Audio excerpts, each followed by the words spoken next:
There are things we carry in our hearts for so long they become part of us, like those age spots that appear on our skin. The difference is everyone can see the spots, but what we carry inside, only God and we know. My name is Clotilde Williams, but everyone in Millbrook, Alabama knows me as Miss Tilly. I'm 73 years old now. Each wrinkle tells a story, some of joy, others of pain that not even time could erase. I still live in the same house where I raised my 3 children in the Oak Park neighborhood. A simple house with faded yellow walls, but one that's witnessed so much. From my kitchen window, I can see a corner of Chesterton Park where I take my grandkids to play when they visit. It's a beautiful place now, but it wasn't always like that. This town has changed as much as I have.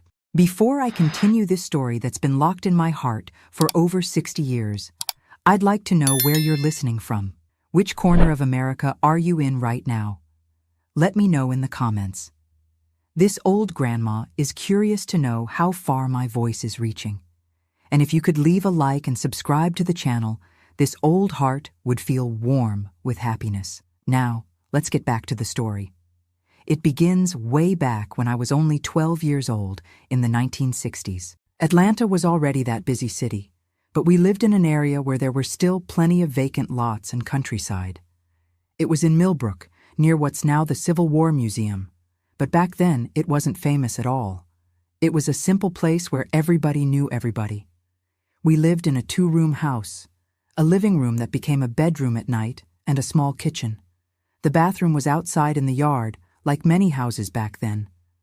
My father, Jack, worked at a steel mill nearby. He left before sunrise and returned after dark. My mother, Dorothy, took in laundry. We were poor, but food was always on the table. I had 2 more siblings, Tony, who was 2 years younger than me, and Mary, our little one who was only 5 years old at that time. In houses back then, Sunday was sacred. It was the only day the whole family could be together. My mother would wake up early and start preparing dinner. Beans, rice, a little meat when we could afford it, and that vegetable mix she made so well. The smell filled the house and made our mouths water. But what made Sundays special was when the extended family came, uncles, aunts, cousins. The kitchen table wasn't big enough, so they'd put a board on top, cover it with a flowered plastic tablecloth, and gather all the chairs in the house. When even that wasn't enough, we'd sit on wooden crates. It was on one of those Sundays that Cousin Michael started showing up more often. He was the oldest son of my Uncle Arnold, my father's brother. Michael was about 19, worked downtown in a fabric store, and always came dressed neatly, smelling good, with his hair slicked back with Brill cream. The neighborhood girls all had their eyes on him, and I looked at him too, of course, with that childish admiration for an adult who seems to know everything. At first, it was just a pat on the head, a compliment here and there. "What a pretty girl you're becoming, Tilly," he would say. And I'd get all flustered. At that age, we're like that. Any compliment makes us feel important, and nobody ever complimented me.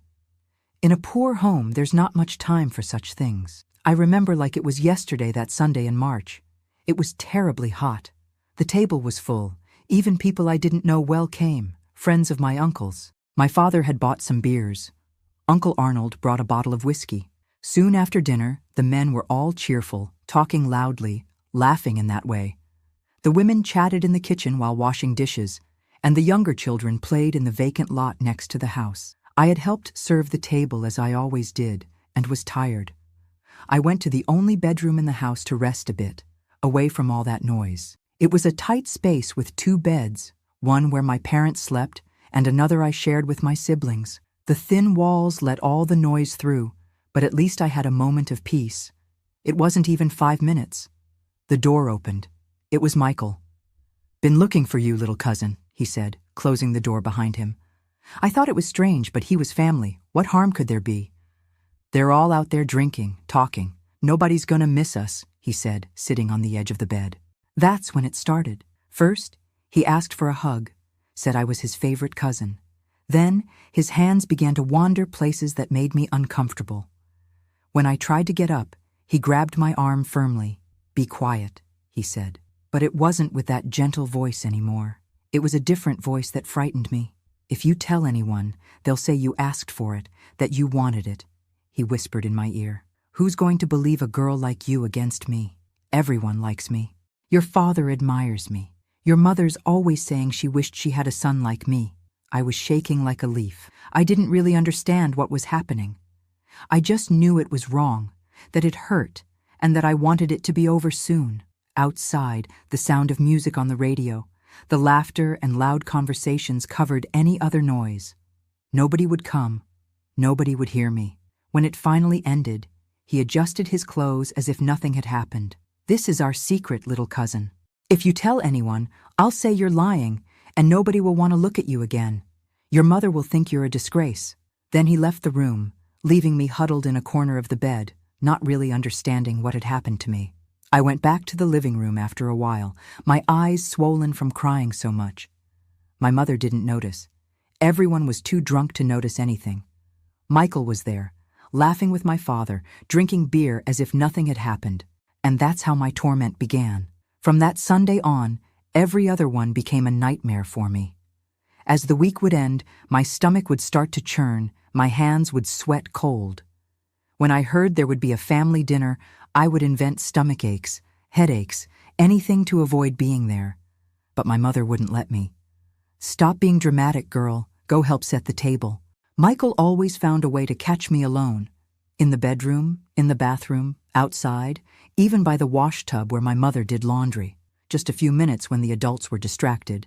And they always were, with those endless conversations fueled by beer and whiskey. My father, poor man, worked so hard during the week that on Sunday he just wanted to relax.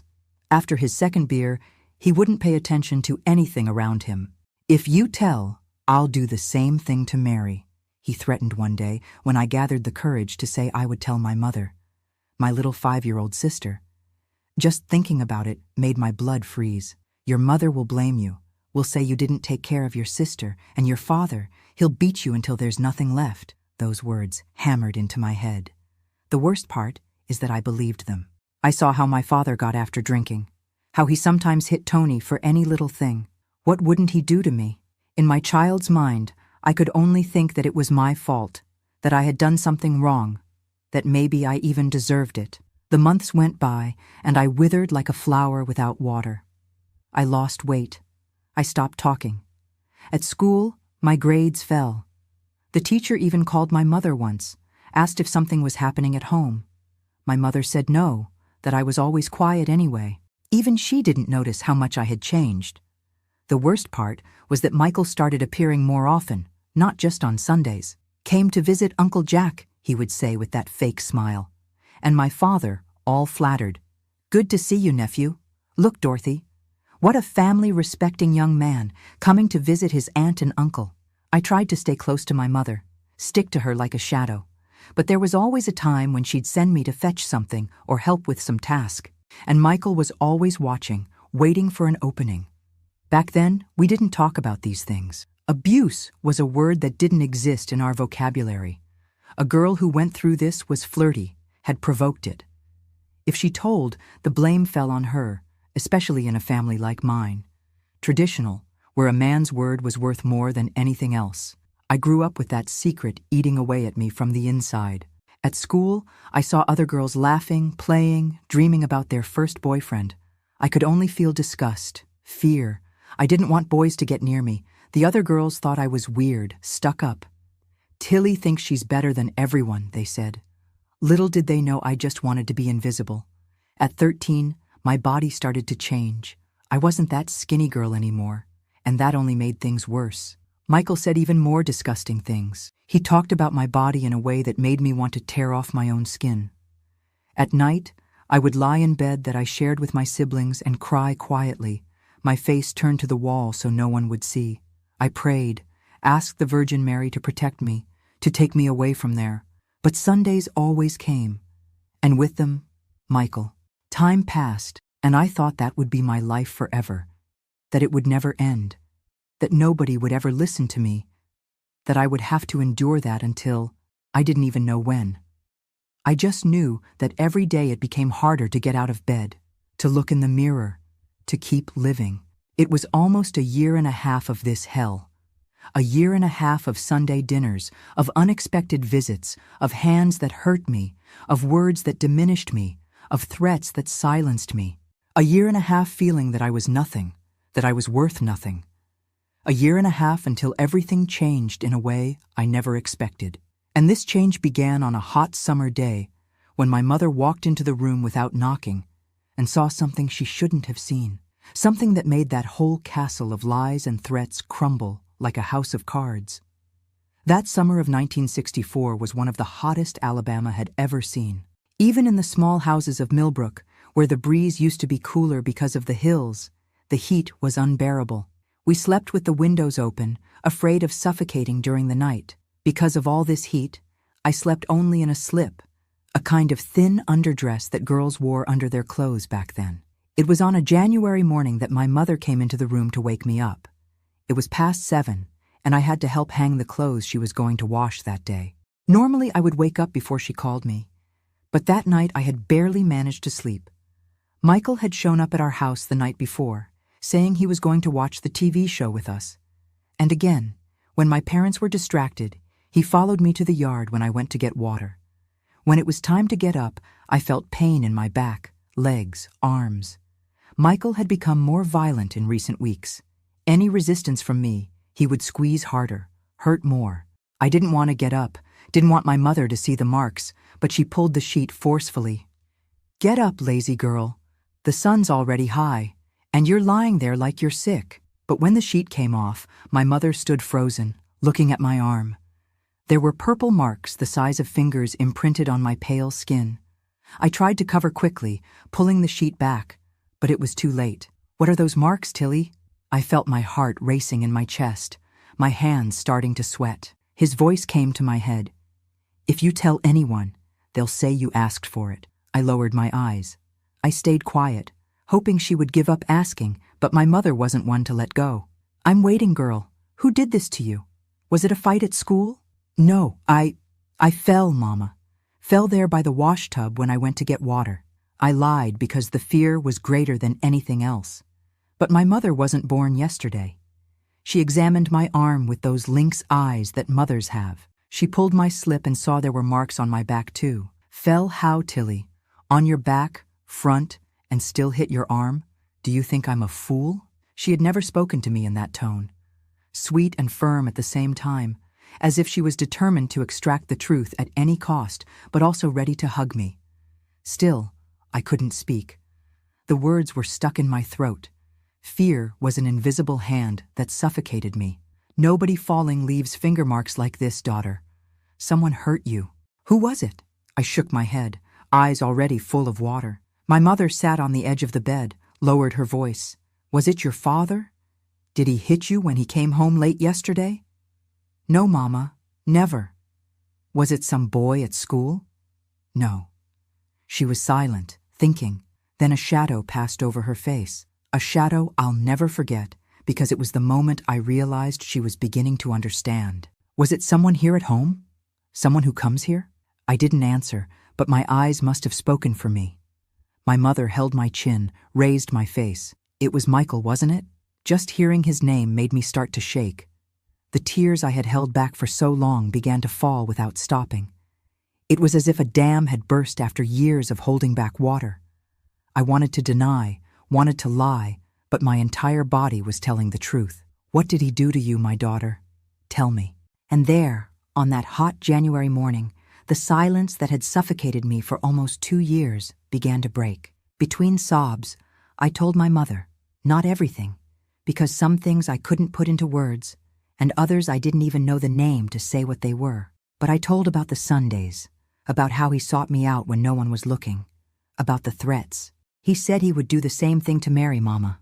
Said no one would believe me, that Daddy would beat me until there was nothing left. I expected my mother to push me away, call me a liar, say I was making up stories. That's what Michael always said would happen. But instead, my mother did something she had never done before. She hugged me tight, so tight I could barely breathe, and she cried with me. "My daughter, my little daughter, why didn't you tell me before?" There was no answer to that. I just cried more, my head resting on her shoulder, smelling the ivory soap she always smelled of because of the clothes she washed. "Since when, daughter? Since when has he been doing this?" "Since Uncle Arnold's birthday. It's been nearly 2 years." My mother looked like she had been slapped in the face. She held my shoulders, pulled me away a little to look me in the eyes. "Had he done this before? Before that Sunday?" I shook my head. "It was the first time that day. And afterward, he said he would do it again, that it was our secret, that if I told..." My mother hugged me again, and I felt that she was trembling too. I don't know how long we stayed like that, hugging, crying together. I just know that when we pulled apart, her look had changed. It wasn't that sweet look I knew anymore. It was a fiery look, a look that was frightening. "Your father can't know about this now. He'll kill that bastard and end up in prison. We're going to resolve this differently." At that moment, something inside me lit up. Seeing my mother believing me, seeing her angry for me, made me feel that maybe, just maybe, I wasn't alone, that maybe I didn't deserve what had happened, that it wasn't my fault. My mother made me promise not to tell my father yet, said she would think about how to do it, that we needed to be smart. Meanwhile, I wouldn't be alone anymore, ever. She would take me with her to do laundry. She would ask Tony to always stay nearby, and if Michael appeared, I should scream, no matter what he said. "He will never touch you again, never again.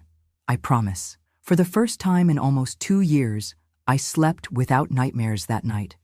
Not that the fear had completely passed, and I still didn't know how my mother was going to resolve it, how she would confront Michael, who was strong, tall, respected by the family. But at least someone knew. Someone had heard my silent scream. The following days were strange. My mother looked at me differently, with a mixture of pain and determination. Sometimes I caught her crying alone by the washtub or praying in front of the small altar she had in the living room with pictures of the Virgin Mary and St. Jude. I realized she was also afraid, also didn't know exactly what to do. A week later, my father came home saying that Sunday there would be a barbecue at Uncle Arnold's house. My stomach turned just thinking about it. Michael would be there, of course. It was at his house. I looked desperately at my mother, who was ironing in the kitchen. "Tilly's not going," she said, without raising her eyes from the iron. "What do you mean, not going? The whole family will be there. She's not feeling well. Must be girl things, you know. Better to stay home this time." My father looked at me suspiciously. I put on my best sick, weak face. He didn't ask anything else, but on Sunday morning, when they were already getting ready to go, he came to see me in the bedroom. He seemed genuinely concerned. "Are you sure you're okay to stay alone, daughter? I can ask Mrs. Johnson to look in on you during the day." Before I could answer, my mother appeared at the door. "She won't be alone. I'm not going either." "What do you mean, Dorothy? Arnold is expecting us. I'm not feeling well either. Must be something we ate. You go with Tony and Mary." My father didn't like it, but he ended up going with Tony and Mary. As soon as they left, my mother sat on the edge of my bed. "We need to talk. Daughter, that bastard won't come near you again, but we can't hide forever. And I'm afraid of what your father might do if he finds out.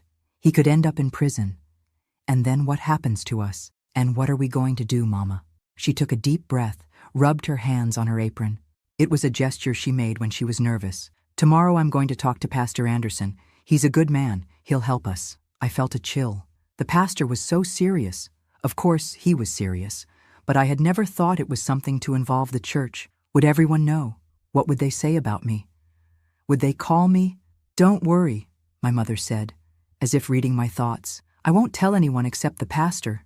It's just that he knows many people, important people. He can help us resolve this without your father needing to get blood on his hands." That night, I couldn't sleep well again. I thought about what it would be like to talk to the pastor, what he would think of me. I thought about Michael, what he would do when he found out I had told. Would he come after me? Would he harm Mary as he had threatened?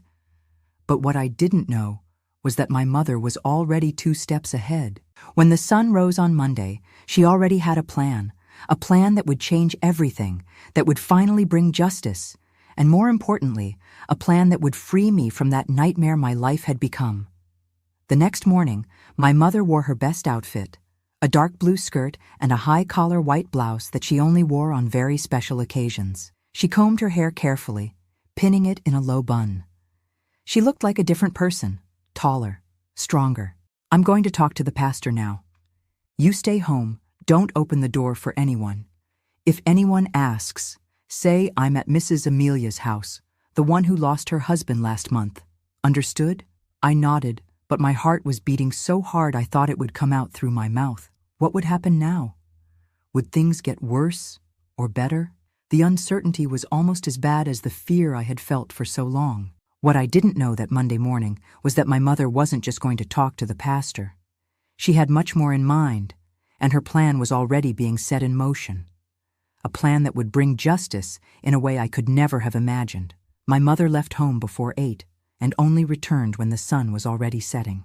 I spent the entire day biting my nails, looking out the window at every noise, imagining Michael appearing at the door. When I finally heard the gate creaking and saw it was her, I almost fainted with relief. But the mother who returned didn't seem the same as the one who had left in the morning. She seemed older, more tired, her eyes red from having cried a lot. And at the same time, there was something different about her. A firmness in her gaze, a determination I had never seen before. "What happened, Mama? What did the pastor say?" She took the scarf off her head, hung it on the chair, sat at the kitchen table, and spent some time just looking at her own hands. Hands calloused from scrubbing clothes in the tub, from ironing, from working so hard to raise us. "Daughter, I didn't just go talk to the pastor. I went to the sheriff's office too." I felt a chill run down my spine. The sheriff's office? That meant police, meant that everyone would know, meant that— "Don't be scared," she continued, noticing my panic. "I went to talk to Sheriff Meredith. He's Mrs. Wilson's brother, the one whose laundry I do, a serious, respectable man. I told him everything. Showed him the pictures of the marks on your arm that I took with Mr. Jenkins' camera from the general store. I didn't even know she had taken pictures. Didn't know she was capable of thinking of something like that. The sheriff said we could file a complaint, open a case, but then you'd have to see a doctor, would have to tell everything again many times, would have to face Michael in court, and your father." She didn't need to finish the sentence. "My father would never accept seeing his daughter go through that, being exposed that way. Knowing him, he'd grab the old shotgun he kept under the bed and go after Michael right away. But Sheriff Meredith understood our situation, said there's another way to resolve it, a way that won't expose you or put your father at risk." It was then that my mother explained the plan. A plan so simple and at the same time so perfect that it could only have come from the mind of a woman who had spent her entire life solving problems without making noise. That week, my Uncle Arnold, Michael's father, was turning 50. There was going to be a big party on Saturday night with the whole family gathered in their backyard. Everyone would be there, relatives, neighbors, friends. Michael will be there, of course, and Sheriff Meredith will show up by coincidence. He's friends with your Uncle Arnold. They play cards together at the corner bar on Saturdays. And what will happen, Mama? The sheriff is going to take Michael for a private conversation. He's going to show him the pictures of the marks, tell him he knows what he's been doing, explain exactly what happens to men who mess with girls in jail. I was silent, trying to imagine the scene. Michael, always so confident, always so arrogant, having to face a sheriff. But what if he denies it? What if he says I'm lying? My mother gave a sad smile, running her hand through my hair. Sheriff Meredith was very clear. Either he confesses and accepts the conditions, or he goes to jail right then and there. And he won't want to go to jail, daughter. Won't want everyone to know what he did. The conditions were simple. Michael would have to leave Alabama as far away as possible. Sheriff Meredith had a brother in Portland, Oregon, who owned a lumber mill. Everything was already arranged for him to work there. No goodbyes, no explanations to the family, just disappeared after the party. And if he doesn't accept, Mama? And if he decides to stay? And if he comes after me for revenge? My mother held my hands with a strength I had never felt before. He will accept, daughter, because the alternative is much worse for him. And if he doesn't accept, the sheriff guaranteed that he won't leave the jail anytime soon, and when he does, he won't be the same man who went in. There was a hardness in her voice that frightened me. At that moment, I realized that my mother, always so calm, always so patient, was capable of doing anything to protect me, anything at all. The days until Saturday seemed to drag on. My mother kept me at home, telling the neighbors I had measles. She didn't want to risk me encountering Michael on the street, him suspecting something. Even my father believed the story. He had never had measles, so he stayed well away from my room, afraid of catching it. I woke up on Saturday with my stomach in knots. Would it work? Would Michael agree to go away? Would he really go so far, or would he decide at the last minute to take revenge, do something even worse? My mother must have noticed my nervousness because she spent the entire day nearby, always giving me small tasks to keep my mind occupied. We washed clothes together, made bread, even arranged the drawers of the dresser. In the afternoon, we started getting ready for the party. It was the first time in almost 2 years that I didn't feel that dread of meeting the family gathered. Even so, my heart felt like it was going to come out of my mouth. My mother helped me choose the dress, a light blue one with a white sash at the waist. She carefully combed my hair, making a French braid that fell down my back. Looking in the small, cracked mirror we had in the room, I almost didn't recognize myself. It wasn't that frightened girl from before anymore. There was something different in my eyes. "You look beautiful, my daughter. Today is a special day. Today is the day you'll be free from that monster forever." We went to the party with my father and my siblings. Uncle Arnold's house was already full when we arrived. Tables scattered around the yard, lantern light hanging from tree branches, the smell of meat roasting on the improvised brick barbecue. In another time, this scene would have filled me with fear. Now I looked at everything with a strange sensation. Could it be hope? I saw Michael as soon as we arrived. He was in a corner of the yard, talking with some young men, a beer in hand. When he saw me, for a second his smile faltered. Our eyes met, and for the first time, I didn't look away. It was he who looked away first. My mother pulled me close to her as if she had sensed my attention. We sat at a table away from the others, along with some aunts. My father soon joined the men near the barbecue. Tony and Mary ran to play with the other children. The party went on like any other. Uncle Arnold, already a little tipsy from the beer, told his stories from when he was young. The women exchanged recipes and gossip. The men discussed baseball. It was as if nothing extraordinary was going to happen that night.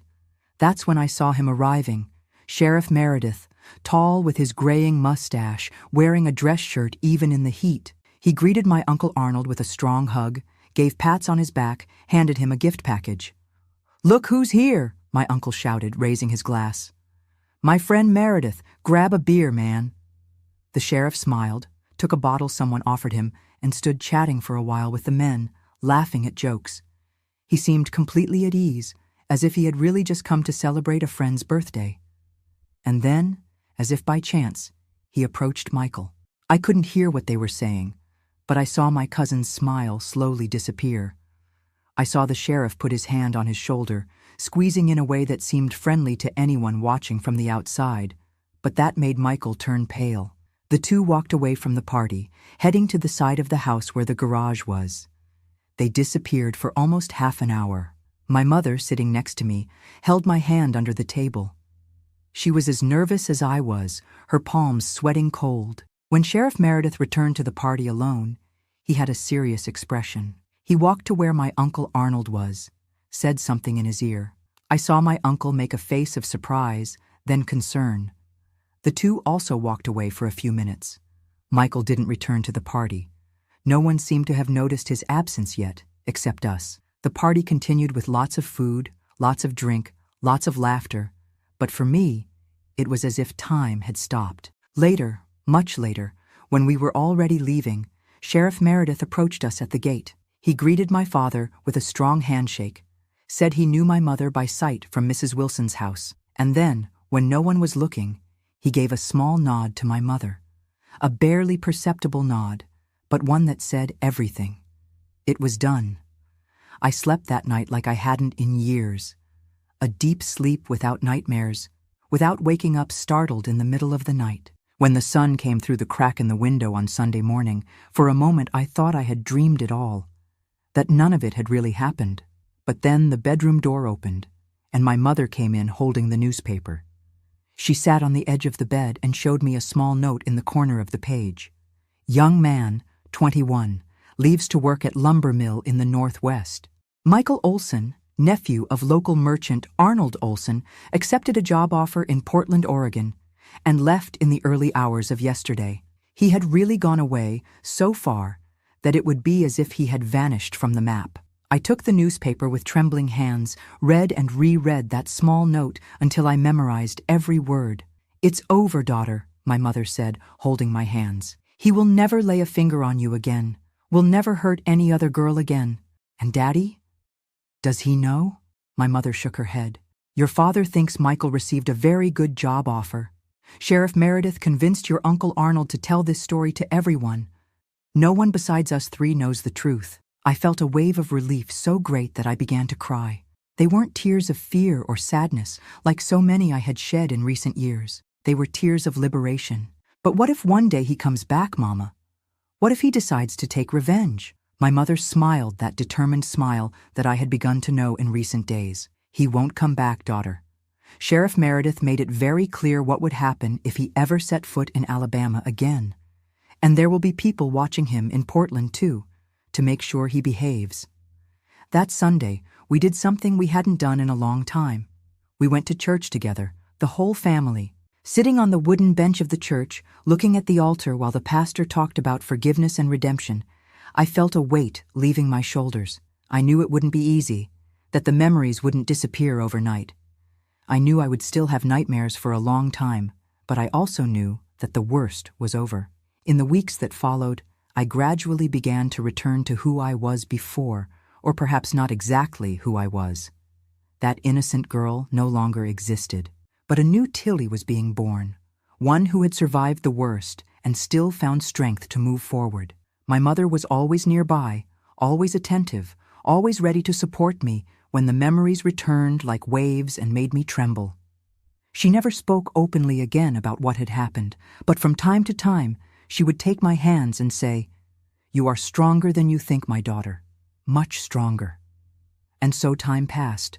Days turned into weeks, weeks into months, months into years. Life followed its course. That dark chapter of my life was being buried deeper and deeper, not forgotten, never forgotten, but stored in a place where it could no longer hurt me every day. Until one day, years later, when I already had my own children, something happened that made me realize some wounds never completely heal, and that justice sometimes has strange ways of manifesting itself. That day began like any other. I was in the kitchen of my own house, preparing lunch for the family, when the mailman knocked at the door with a letter that would change everything again. It was a spring day in 1971. I remember it well because the dogwoods in the yard were in bloom, the white flowers shining against the green leaves. I had already married Anthony, a good man I met at the textile factory where I started working at 17. We had 2 small children, Charles Edward, 4 years old, and Marianne, only 2. We lived in a simple house in the Oak Hill neighborhood, not far from my parents' house. The letter arrived on a Tuesday, a brown envelope, no return address, just my name written in handwriting I didn't recognize. I left it on the table while I finished hanging the clothes on the clothesline in the yard. I only opened it after the children had gone down for their nap, while I was having coffee in the kitchen. My hands began to tremble as soon as I read the first lines. "Tilly, I don't know if you'll want to read this letter to the end, but I ask that you try. It's me, Michael. I'm writing from Portland." The coffee spilled on the tablecloth. I felt my stomach turn as if I had swallowed a piece of ice. 7 years had passed since that night at Uncle Arnold's party. 7 years in which I had gradually rebuilt my life, leaving those nightmares behind. And now, with a few words on a piece of paper, everything came back in an avalanche. I almost tore up the letter at that moment, almost threw the pieces in the trash and pretended I had never received it. But something stopped me. Maybe curiosity, maybe the need to know he was still far away, that he would never come back. The letter was long, 4 pages handwritten. Michael wrote that he had stayed in Portland all these years, working at the lumber mill as agreed. He had married a local woman, had a small child. It seemed like a normal, ordinary life. How could he have a life like that after what he had done? Then came the part that made my heart stop for a second. "I'm writing because I can't stand the weight of what I did anymore. Every night when I look at my son sleeping, I think about how I destroyed your childhood, how I hurt you in a way no child should be hurt. I'm not asking for forgiveness. I know I don't deserve it. I just wanted you to know that I live with this remorse every day, that I never hurt anyone again, and that I now fully understand the monster I was. I sat there in the kitchen with that letter in my hands, not knowing what to feel. Anger? Relief? A bit of both? The tears were falling down my face without me noticing. I wasn't crying for him, of course not. I was crying for the girl I had been, for the innocence I had lost, for the years of fear and shame. The kitchen door opened, and my mother came in. She still visited me almost every day to help with the children. When she saw me crying, with that letter in my hand, her face changed immediately. Even without reading a word, I think she knew. "It's from him, isn't it?" she asked, sitting beside me. I passed her the letter. I watched her face as she read, seeing emotions pass over it like clouds in a storm. Anger, pain, confusion, and finally something that seemed like resignation. "What are you going to do?" she asked when she finished reading. "I don't know. Part of me wants to burn this and forget I ever received it. Another part, I couldn't finish the sentence. I didn't know what the other part wanted. Forgive? No, never. Understand? Maybe. Move on. Finally. Completely. That seemed closer to what I felt. My mother took my hands in hers, as she had done so many times when I was a child. "Daughter, this decision is yours alone. Nobody can tell you what to do. But remember that whatever your choice, you are much stronger than he will ever be." I kept the letter in an old box where I kept childhood mementos. I didn't reply. I had nothing to say to Michael that was worth the effort of writing. But in the days and weeks that followed, something changed inside me. It was as if a knot I didn't even know I still carried had finally come undone. I began to talk more about what had happened. Not to everyone, of course, but to people who mattered. I told Anthony, my husband, one night after the children were asleep. He cried with me, hugged me, promised that our children would never go through what I went through. As I talked about it, the power the memories had over me began to diminish. They were no longer a monster hiding under the bed, ready to get me when I least expected it. They were just painful memories of something that had happened to a girl who was no longer me. It was during this time, at 26, that I decided to do something I had never imagined before. I went back to school. I started attending a night course to complete junior high, then high school. Anthony would stay with the children while I went to school 3 nights a week. He never complained, never made me feel guilty for wanting something for myself. In 1975, when I finished high school, something happened that shook our world again. My father, who had always been a strong man, suffered a stroke. He didn't die, but the right side of his body was paralyzed, and he couldn't speak properly. Suddenly, my mother, who had spent her entire life taking care of everyone, needed help. Anthony and I talked a lot about it. We decided to move closer to my parents. We sold our little house in Oak Hill and bought another in Millbrook, just 2 streets away from where they lived. It wasn't exactly the same neighborhood where I grew up. I don't think I could go back there, but it was close enough for us to help. The children were growing fast. Charles Edward, so much like his father, serious and responsible even being so young. Marianne, a little hurricane of energy, always asking questions, always wanting to know why everything was the way it was. And in 1976, our youngest, Elizabeth, was born. 3 children, a house to take care of, my parents needing help. Life was busy, but it was good. It was around this time that I began to notice something at the school parent meetings. Other mothers would sometimes approach me to talk privately. At first, they were just venting about difficulties with husbands, with children. But gradually some began to tell stories that echoed my own too much. A neighbor who had been abused by her stepfather when she was a girl. A church friend who suffered violence from her husband and didn't know how to get out of that situation. A mother from school whose child showed signs of abuse, but she didn't know what to do, who to turn to. It was as if somehow these women felt I would understand. And I did. I knew exactly what it was like to carry that secret, that shame that didn't belong to us. I began to help them as I could, listening, advising, sometimes even going with them to the sheriff's office or social services. In 1978, with Anthony's encouragement, I decided to do something more structured. Together with some of these women, and with support from the local pastor, a man very different from those old pastors who really cared about the community, we founded a support group. We started meeting in the back room of the church once a week. We called the group Healing Voices, because that's what we did. We gave voice to pains that had been silenced for so long. At first, we were only 5 or 6 women, but word spread, and soon we had more than 20 regular participants. I learned so much in those meetings. I learned that my story, as painful as it was, wasn't the only one, that countless women and children went through similar or worse situations, often within their own homes, in the places where they should have been safest. And I also learned that when we unite, when we break the silence, something begins to change. Over time, our group began to do more than just offer emotional support. We secured partnerships with lawyers who worked pro bono, with psychologists who offered consultations at accessible prices. We created a small network of safe houses where women who were at risk could stay temporarily with their children. In 1980, my mother passed away. It was quick, a heart attack while she slept. She was 60 years old. At the funeral, looking at that coffin being lowered into the earth, I thought about how strong she had been, how she had fought for me when I couldn't fight for myself, how she had found a way to bring justice without bloodshed, without destroying our family in the process. It was she who taught me to use my voice, I said in the small speech I gave at the cemetery, surrounded by family and friends. It was she who showed me that justice and revenge are different things, that we can seek one without losing ourselves in the other. My father didn't last long after that. 6 months after losing my mother, he also passed away. It was as if a part of him had gone with her, and what remained didn't have enough strength to continue. The 1980s brought many changes.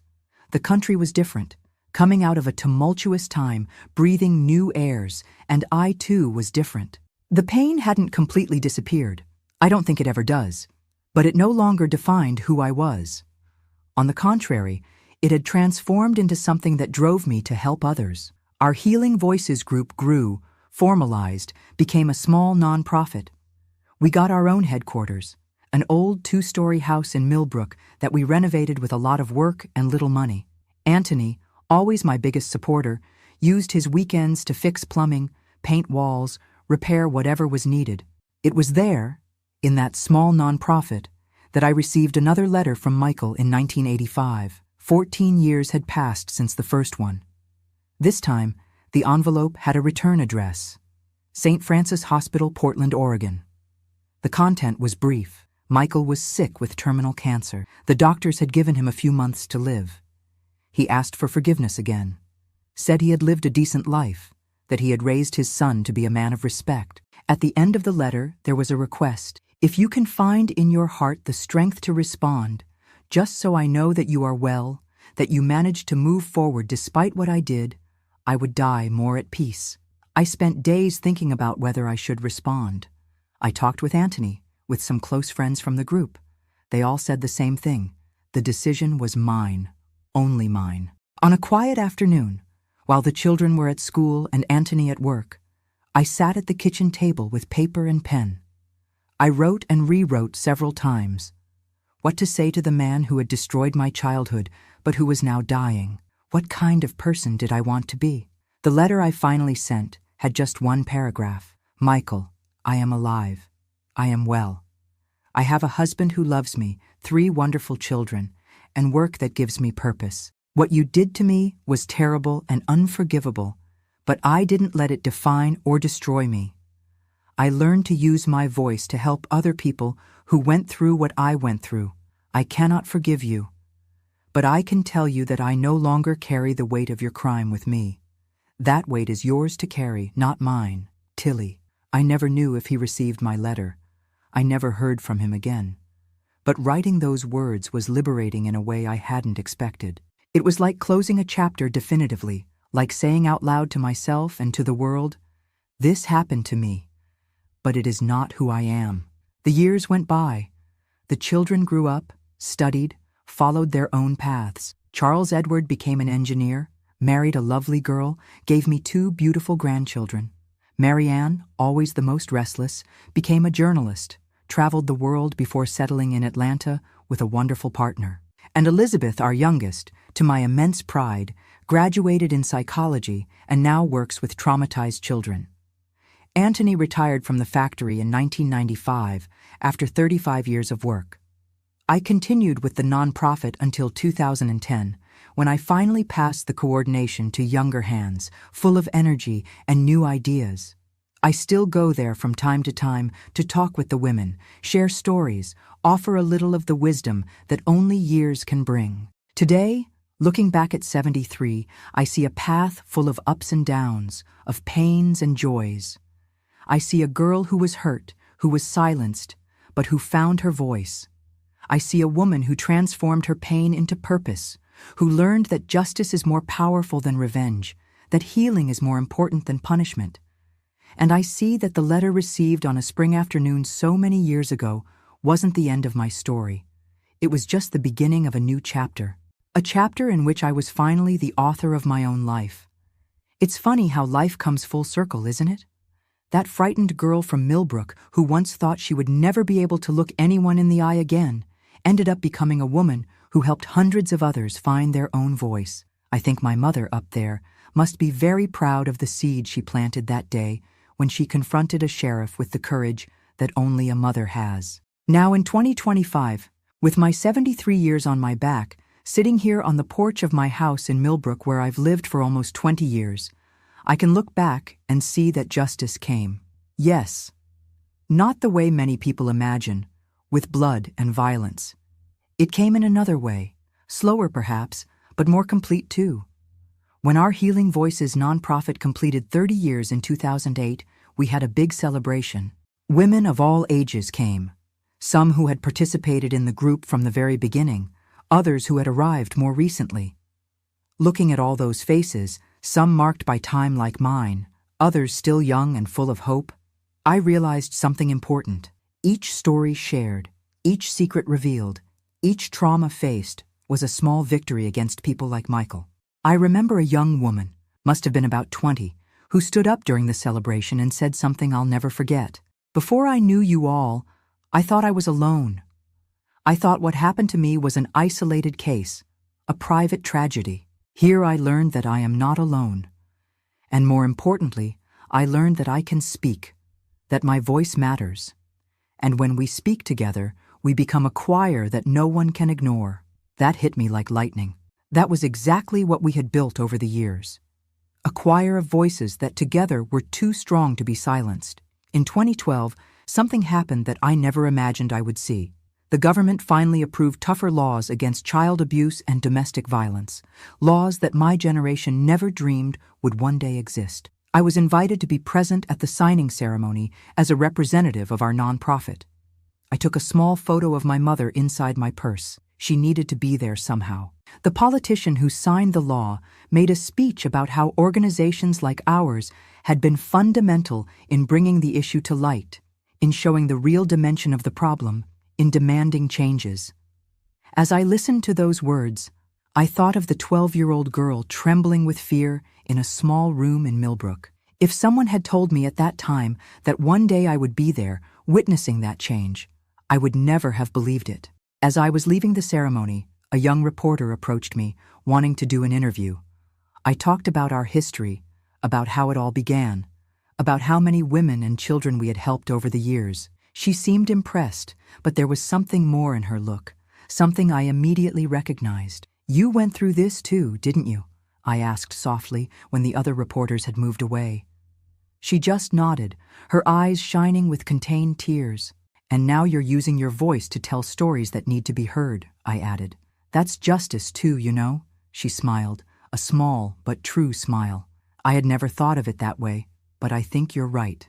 I returned home that day feeling light, as if I had left at the ceremony a weight I didn't even know I still carried. Anthony, always attentive, immediately noticed the difference. "Did something special happen there, Tilly?" I smiled at him. This man who had been by my side for more than 50 years, who had held my hand in difficult moments, who had celebrated with me every small victory. I think I finally understood what my mother meant when she said justice would come, one way or another. It's not about punishment, Anthony. It's about change. It's about ensuring that what happened to me doesn't continue happening to other children. He took my hand, caressed it with those calloused fingers of someone who had worked his whole life. Your mother would be proud. I am proud. The years went by. Our nonprofit continued to grow, now with branches in several cities across the state. My Elizabeth took over the general coordination after I retired completely in 2015. It was special to see my youngest daughter, who didn't know exactly everything that had happened to me in childhood until she was an adult, dedicate her life to work that was born from my pain. In 2018, we had another surprise. A researcher from Auburn University contacted us wanting to write a book about the history of our organization, about how we had started and the impact we had caused in public policies for the protection of women and children. The book was published the following year. Voices That Won't Be Silenced, The Story of a Movement. On the first pages, there was a dedication that made me cry for hours. To Tilly Williams and Dorothy Alden, mother and daughter who, in a time when silence was the only option offered to victims, chose to speak, and in doing so, opened the way for thousands of others. I remember holding that book, running my fingers over the hard cover, over the pages full of stories, some painful, others inspiring. I thought about how something so beautiful and important had been born from something so horrible.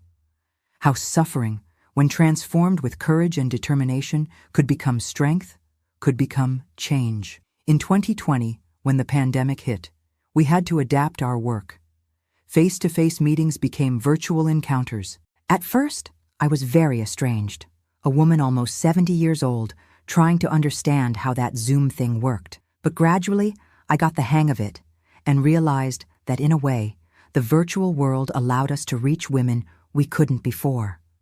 Those who lived too far to come to meetings, who couldn't afford transportation, who couldn't leave their children alone. It was during this time that my oldest grandson, Lucas, Charles Edward's son, had the idea to create a YouTube channel for the nonprofit. Grandma, you have important stories to tell, stories that can help many people, he said, while teaching me how to use the computer camera. At first, I resisted. Who would want to listen to an old woman like me talking about such heavy things?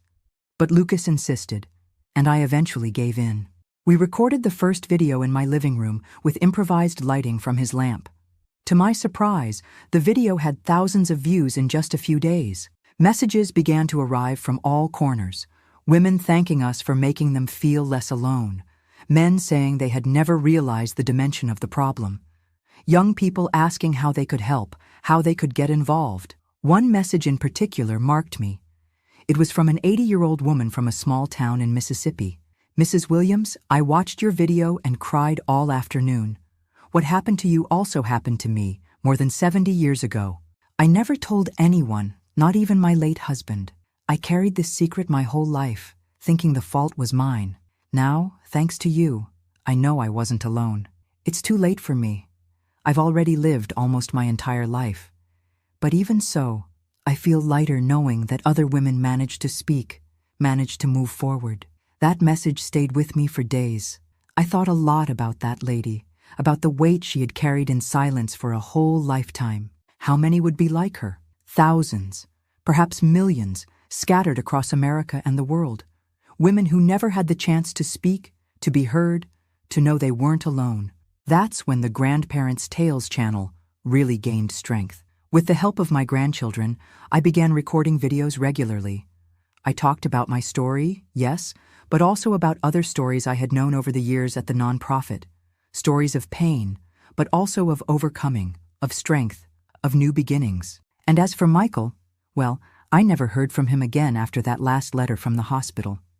I presume he passed away, as he had said would happen. Sometimes I wonder if he really repented, if he really understood the harm he had done. But the truth is that it no longer matters to me. His life, his conscience, his possible repentance, all that belongs to him, not to me. My life followed other paths, paths that I myself chose, that I built with my own hands, with the help of my mother first, then Anthony, my children, the wonderful women I met at the nonprofit. In 2023, Anthony left us. a sudden heart attack while he slept. It was sad, of course, losing my companion of so many decades, but at the same time, there was a sweetness in that peaceful departure without suffering. He deserved that. This good man who never judged me, who always supported me, who believed in me when I myself doubted. At the funeral, looking at the coffin being lowered into the earth, I couldn't help but think about how life takes us on strange paths. If someone had told me, in those terrible days of my childhood, that one day I would have a family like this, a love like this, a full and meaningful life, I would never have believed it. Now, in 2025, I continue with the Grandparents' Tales channel. I have more than 6,000 subscribers. Imagine that. A 73-year-old lady who barely knew how to turn on a computer a few years ago, now a digital influencer, as my grandchildren say, laughing. But I know it's not my wrinkles or my white hair that attract people. It's the truth in the stories I tell.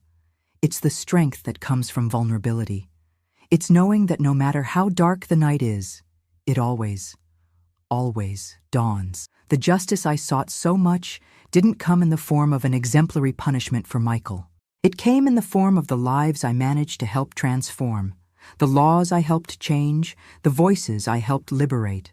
My mother was right back then when she said there was a better way to resolve things than letting my father grab a shotgun and go after Michael. Revenge would have ended there that night, with blood and more pain.